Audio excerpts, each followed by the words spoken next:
You've heard the stories. The man who canceled his flight the night before the crash. The child who drew a picture of their own funeral days before they died. The woman who turned around at the door, hugged her mother longer than usual, and whispered, "I don't think I'll be coming back." They didn't just die. They felt it beforehand with a certainty they couldn't explain. And it leaves a chilling question behind. Can we sense our own death before it happens? Let's talk about premonitions. Most scientists say no. They say coincidence, cognitive bias, the brain connecting dots after the fact. But then there are the cases that don't fit. Let's start with 911.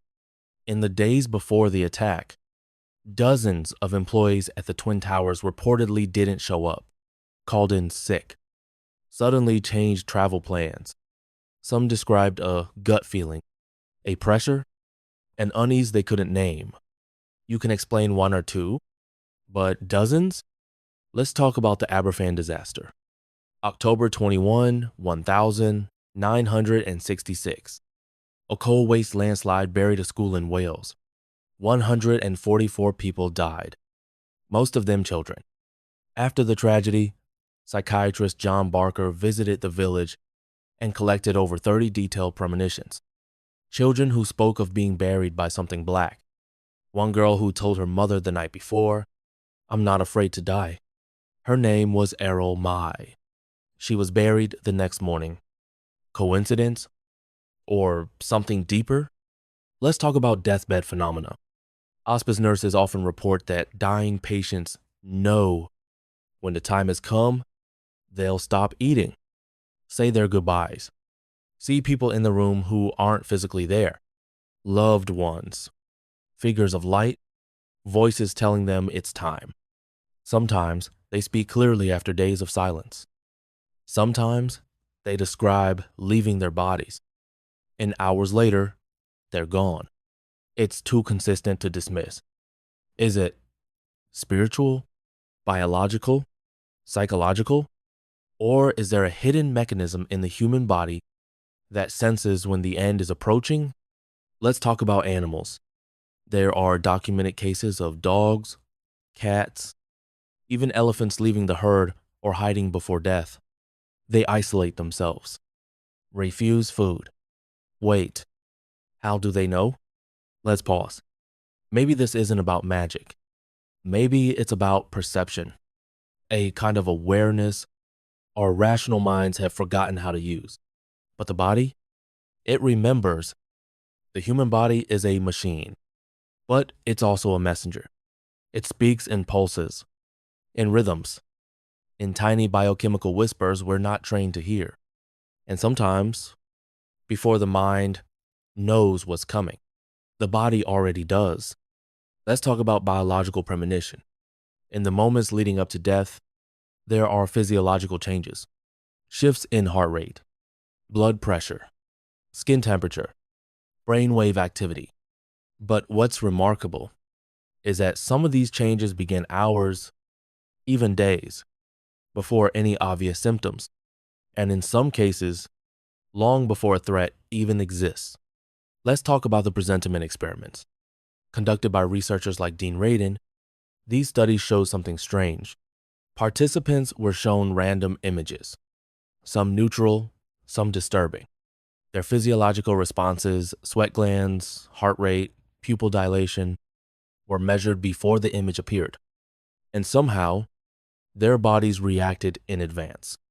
Seconds before seeing the threatening image, the body prepared itself, as if it already knew. These findings are controversial, hard to replicate, difficult to explain. But if true, they suggest that the body is picking up on information that the conscious mind isn't aware of. Let's talk about neurodynamics and consciousness. The brain processes information milliseconds before awareness catches up. This delay is tiny, but enough to allow instinctive reactions before we choose them. Could a similar delay happen on a larger scale?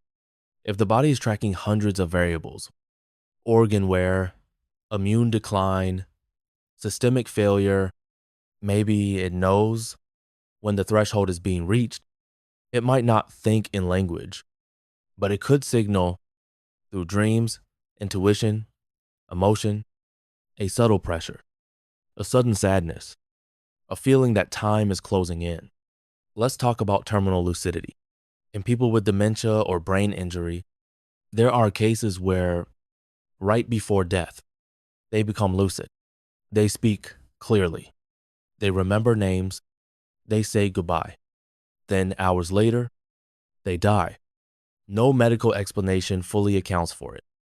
It's as if the mind, even damaged, knows when to return, just long enough to let go. Let's talk about what this might mean. Maybe we've been asking the wrong question. Maybe it's not, can we predict death? But rather, can we feel it in our bones, our breath, our dreams, not as fear, but as information? Let's pause. We are obsessed with controlling life, monitoring, tracking, calculating.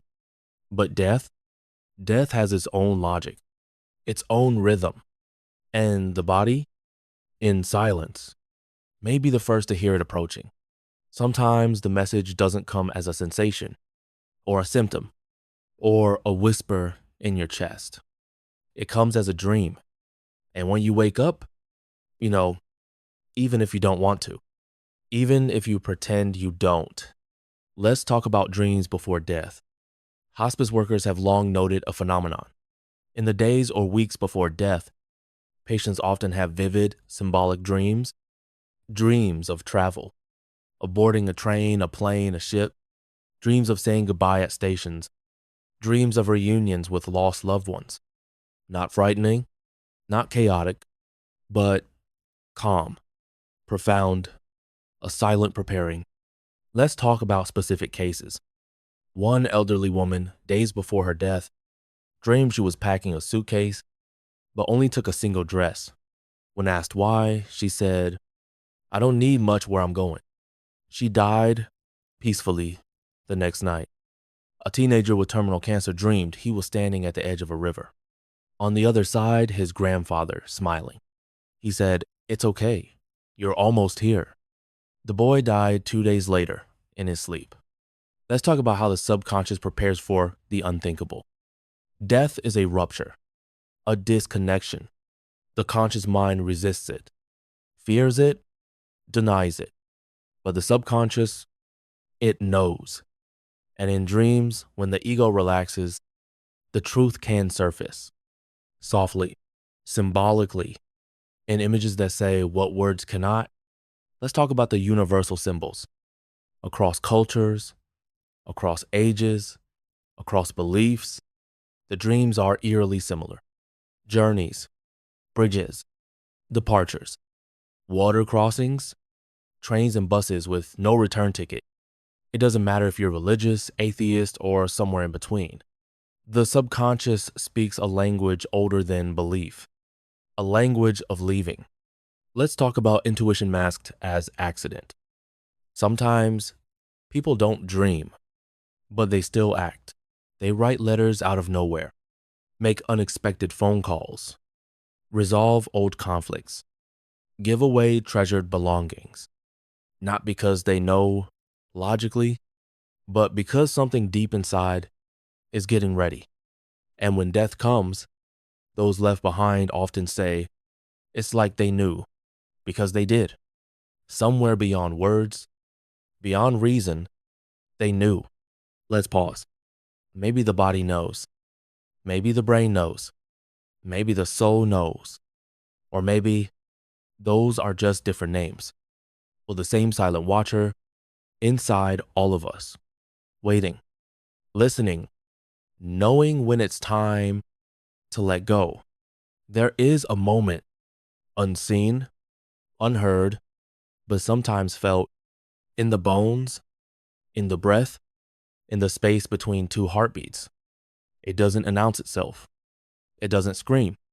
It simply arrives. And in that moment, and many say they knew, without any doubt, that the end had come. Let's talk about the final sensations reported before death.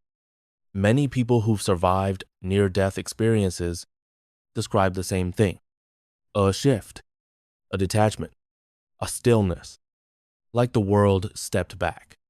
Time slowed, and something inside whispered, "This is it." Let's talk about death awareness in the last seconds.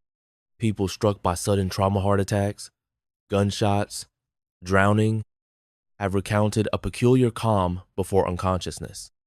Not terror, not pain, but a strange clarity, a narrowing of focus, a letting go. In the seconds before blackout, some say they saw flashes, others say they heard voices, and some say they felt nothing at all, just peace. Let's talk about the mystery of shared death experiences. Yes, these exist too. In rare cases, loved ones sitting at the bedside of the dying report experiencing something they can't explain: a rush of light, a presence leaving the room, a sudden wave of emotion not their own. Some feel pulled upward. Some feel like they briefly left their body. Some hear the final heartbeat before machines catch up.